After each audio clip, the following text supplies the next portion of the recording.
Hello students, अब हम देखते हैं एक्सरसाइज 9.3 सीक्वेंस एंड सीरीज का question number 7। Find the sum to indicated number of terms in each of geometric progression. हमें एक सीक्वेंस दिया हुआ है ज्योमेट्रिक प्रोग्रेशन, और हमें क्या बोला है कि इसमें हमें 20 टर्म्स का सम फाइंड करना है। जैसे ये सीक्वेंस हमारे पास में फर्स्ट टर्म है, सेकंड टर्म, थर्ड टर्म, ऐसे हमारे पास 20 टर्म्स है। उन सब 20 टर्म्स को ऐड करके उन 20 टर्म्स का क्या फाइंड करना है, हमें सम फाइंड करना है।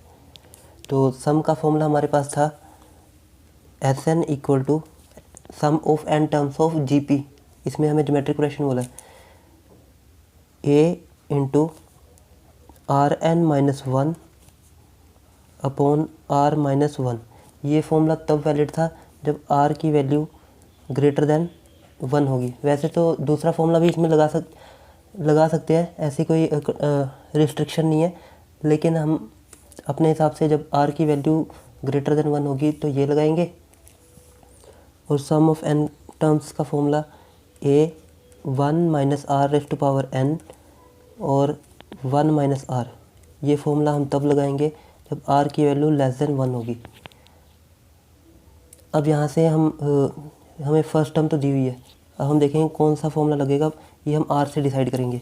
तो फर्स्ट टर्म है हमारे पास 0.15 और जो रेशो होगी वो आर फाइंड करेंगे second term upon first term.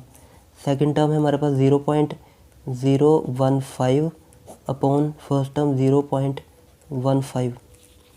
यहाँ से पॉइंट हटाएंगे तो ये हो जाएगा 1 2 3 1 2 3, और यहाँ से पॉइंट हटाएंगे तो 1 2, यहाँ पे 1 2, ये 2 0 से 2 0 कैंसिल, यहाँ 15 से 15 कैंसिल, और यहाँ पे हमारे पास रह गया 1/10, और 1/10 को हम लिख सकते हैं 0.1। तो आर की वैल्यू क्या आ गई 0.1। अब जो आर की वैल्यू है वो लेस देन 1 है, आर की वैल्यू हमें लेस देन 1 मिली है, तो कौन सा फॉर्मूला लगाएंगे, ये वाला। तो यहाँ पे हमें सम ऑफ 20 टर्म्स बोला है, तो मतलब n की वैल्यू कितनी दी हुई है, n की वैल्यू 20 दी हुई है, मतलब 20 टर्म्स। तो फॉर्मूला लगाएंगे हम S20। यहाँ पे ए हमें दिया हुआ है 0.15 आर हमने फाइंड कर लिया।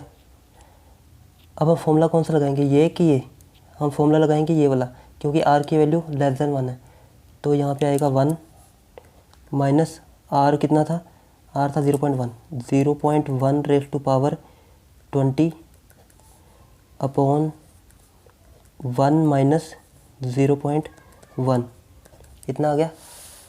अब इसके बाद 0.15 1 माइनस 0.1 रेज़ टू पावर 20, और यहाँ पे 1 माइनस 0.1 0.9, ऐसे ये 1.0 और 0.1, तो ये कितना आ जाएगा 0.9। अब यहाँ पे अगर हम पॉइंट हटाएंगे तो ये हो जाएगा 1 2 2 0, और यहाँ से पॉइंट हटाएंगे तो यहाँ आ जाएगा 10। तो ये 1 0 से 1 0 कैंसिल, और ये 3 3 था 9, 3 5 था 15, तो ये 5 2 था 10। तो यहाँ से आ गया हमारे पास 1/6 into 1 minus 0.1 raise to power 20। तो ये है हमारा आंसर।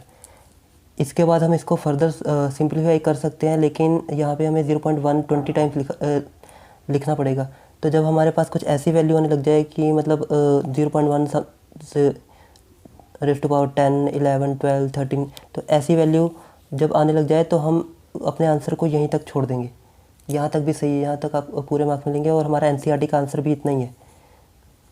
तो हमारे 20 टर्म्स का जो सम आ गया वो ये है। तो इसके बाद देखते हैं क्वेश्चन नंबर 8।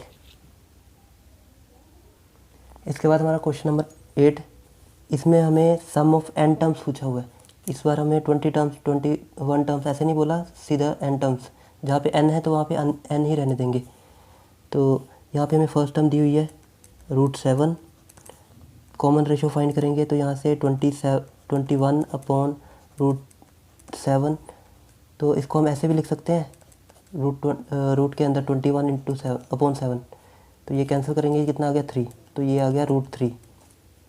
अब हमें कैसा पता चलेगा कि ये वन से ग्रेटर है इसकी वैल्यू, आर की वैल्यू की स्मॉलर, तो जो √3 की वैल्यू होती है वो होती है 1.732, मतलब 1 से बड़ी।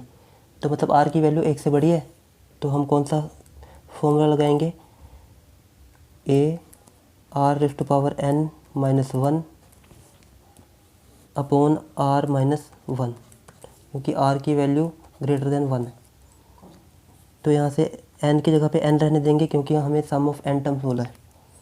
और यहाँ पे फर्स्ट टर्म हमारे पास है √7, r कितना है, √3 पावर n-1 अपॉन √3-1। अब जैसे हमारे पास है √3 है, तो √3 को हम लिख सकते हैं पावर 1/2 रूट को, और हमें क्या दिया हुआ है, √3 की पावर n।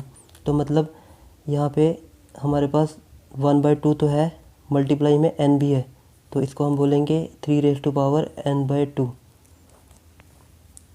तो इसको हम लिख सकते हैं √7 3n/2 -1 अपॉन √3-1। और जब भी हमें कुछ ऐसी वैल्यू मिले रूट में, डिनोमिनेटर में, तो हम उसको हमेशा रैशनलाइज कर देते हैं। तो ये हो गया √7,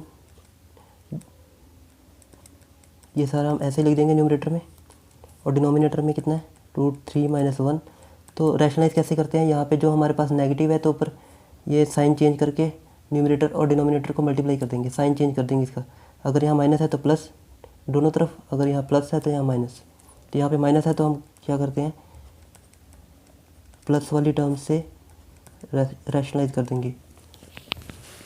तो रैशनलाइज करेंगे तो हमारे पास आ जाएगा √7 3n/2 -1, और ये √3 + 1 ऐसे ही, और यहाँ आएगा a + b a - b। तो हमारे पास ये फॉर्मूला बन गया √3 का स्क्वायर a² - b², इतना आ गया।